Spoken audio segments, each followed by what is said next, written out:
Kung bago ka lang sa channel na to at isa kang true-blooded Aldab Nation na nagmamahal po kila Maine Mendoza at Alden Richards, tama po ang channel na pinuntahan mo, kaya consider na kitang bagong subscriber.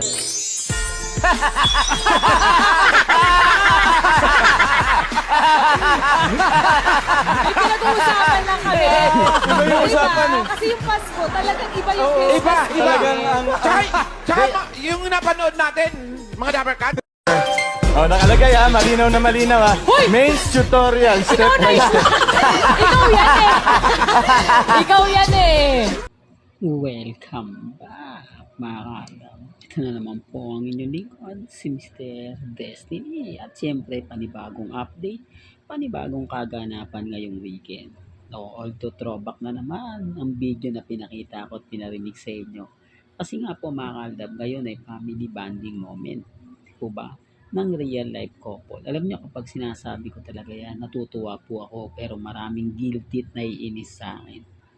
Marami nagsasabi na, sige, umasa ka habang buhay. Di po ba? Hintayin natin. Sabi ko nga po sa inyo, pag dumating yung tamang panahon, sila rin naman po ang, kumbaga, mapuputukan. Sila rin naman po magsasabi ng ganito, ganyan. Pero, sabi nga po, may naka-encounter tayong, kumbaga, komento, mga kaaldab, na hindi naman daw po ganun ka sakit ang mangyayari, na parang may mga mangyayari na ito nga po yung revelasyon na keso ganito, keso ganun, na hindi masyado masasaktan yung mga fans ng Armin at hindi rin po mapasasaktan ang mga fans ng Kat din. At syempre ng Aldab Nation, parang may mga bagay-bagay nga po na medyo mga kaaldab mahirap ipaliwanag.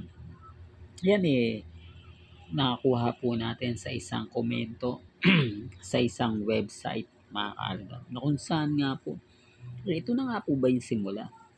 Ito na nga po ba yung pinakahihintay natin? Ang pagre-reveal, kasi umugong na nga po ang issue na sinasabi na nga po daw ni Alden Richards na baka ito na nga po raw ang tamang panahon.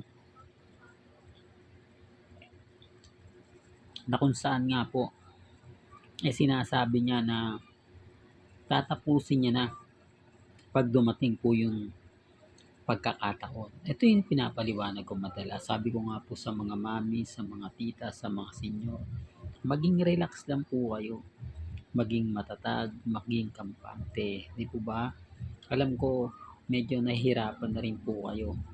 Ako nga po mga kaaldab, panay pambabati ko sa akin. Pero kita nyo naman po, matatag pa rin ako. Di po ba? Kasi habang naandyan po kayo, hanggat nananatili po kayong Aldab Nation, mananatili po kung Aldab Nation. Ngayon, nasa inyo naman po desisyon yan, mga kaaldab, kung sa tingin yung ayaw nyo na kay Mr. Destiny, wala naman pong problema yon. Hindi naman tayo namimilit. Di po ba?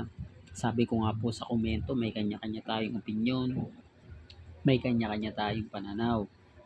Na nire-respeto ko naman po yan at ginagalang. Di po ba?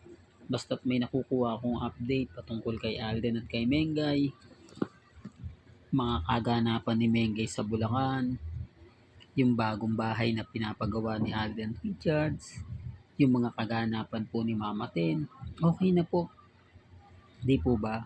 Panalo na po tayo doon. Hindi na natin kailangan pang, kumbaga, patulan yung mga komento na, kumbaga, masasakit, maanghang, na hindi mo talaga magugustuhan. Lalo na nga po, kapag ka lagi ka sa social media. Yung updated ka, sinasabi nila na ganito, ganyan. Alam nyo, ang dami pong AI na lumalabas ngayon. Kay Congressman Arjo, kay Maine, kay Nadine Lustre, kay Alden, kay Catherine, kay Alden. Ang dami po.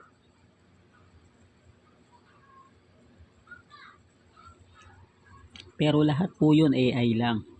Lahat po yun hindi po totoo. Kaya ang sabi ko sa inyo, paano nyo masasabi na totoo po yun? Tignan nyo lang yung post na din lustre sa kanyang Instagram. Yung post ni Catherine sa Instagram. Oh, ang layo eh. Yung update ni Alden. Eh si Mengay, wala naman pong update yan. Wala rin naman pong post. Oh, kaya nga pinatatawa rin po ako. Tapos lalo na si Congressman Arjo. Hindi po ba? Halata po na sila po yung bidder. Lalo na po ngayong weekend. Oh, sabi ko nga family bonding moment ngayong weekend. Marami nang naiinis. Marami na nagagalit. Pero gaya na sinasabi at paulit-ulit ko pong sinasabi sa inyo, sa mga mamis dyan, na mga pusong mamon, huwag nyo pong pansinin. Hayaan nyo lang po. Matatapos din naman po yan eh. Hindi po ba? Hindi naman po laging tayo nasa ilalim. Minsan iibabaw din tayo. Kaya nga po ako nagbibigay ng mga throwback video, pampakalma, di po ba?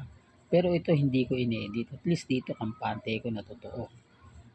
Di po ba? Na hindi tayo, kumbaga, gumagawa. Although maraming update sina Alden, normal lang po yan. Siyempre, kumbaga kung yun yung i-update natin, ang daming mga nalilink. So, ganito si Alden, kailangan na hindi ko na po siya ina-update. Di po ba? Sa birthday celebration naman ni Mama Ten, matik na yan. Spotted na si Mengay dyan. Pero, alam niyo sa totoo lang po kasi, yung mga bisita po ni Mama Ten, nila Alden, hindi talaga kukuha ng mga picture at video yan na, kumbaga, medyo private na. Although may nakita kayo nagbigay ng cake si Alden, normal lang po yun, pero yung pagkatapos nun, wala na. Yung kukunan sina Mama Ten, sina Alden Richards, at yung mga chikitigoops, issue na naman yan, Mr. Destiny. Hindi, totoo naman po eh. Pansin nyo, hanggang ngayon, si Mengay, hindi lagi naiispatan sa Quezon City. Kahit marami nagsasabi na si Congressman madalas sa mga barabarangay dahil malapit na nga pong eleksyon. O sabihin na natin na ilang ano na lang ay mag-e-eleksyon na. Di po ba? Ng barangay. Siyempre, laking ano yan. Di po ba? Yung mga ganyan-kanyang ano na yan. Di po ba? Pambato. O, sinasabi ko lang po ito mga kaldan para lang po malinaw. Para lang po klaro. Lalo na nga po sa mga taong naiinis po sa akin. Normal lang po yan magalit.